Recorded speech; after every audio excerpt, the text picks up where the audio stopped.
I don't think I have any recollection of a pup named Scooby-Doo.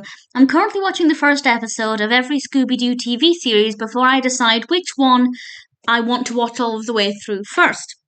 And I was drawn to a pup named Scooby-Doo for the reason that I just don't remember it at all. The animation style is very cute. It's absolutely nowhere near as good as some of the earlier Scooby Doo TV shows. This aired in 1988. But I have to say, it was pretty sweet. This first episode is a bicycle built for Boo, and somebody steals Shaggy's red bicycle, and the gang team up to track it down and work out what's going on. With this one, I did work out. Well, I had my suspicions about who took it, but I didn't immediately know why or what the significance was. So I still had fun watching it, and the story itself was interesting enough. To begin with, I thought it was just going to be more of a detective story rather than bringing in, ghouls and ghosts and monsters. But actually, the spooky element that we know and love from Scooby Doo does actually come into it.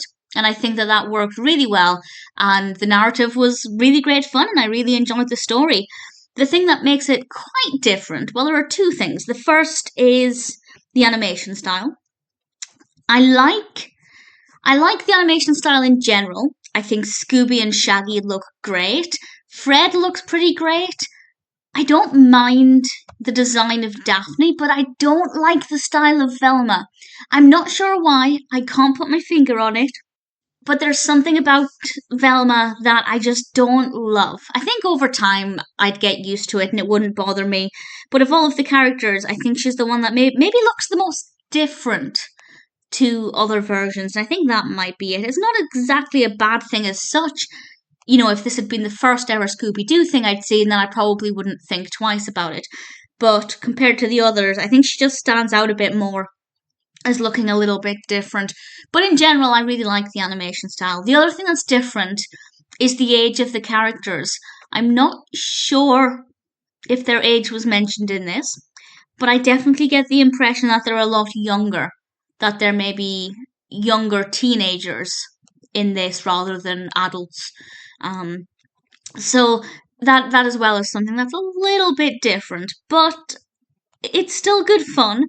I think as long as you're not looking for something that's very similar to Scooby Doo, Where Are You, or anything like that, then it's pretty good fun and worth checking out. The animation style did take a little bit of time to get used to, but the personalities of the characters are all very recognizable. The story is really good fun, and the pacing of it is great as well. We get to the point straight away. So I rather enjoyed it. So far, I don't think this is the one that I'm going to watch in full first, maybe eventually, but this isn't the number one spot. I have a few more first episodes to watch before I decide which series I want to go full steam ahead with.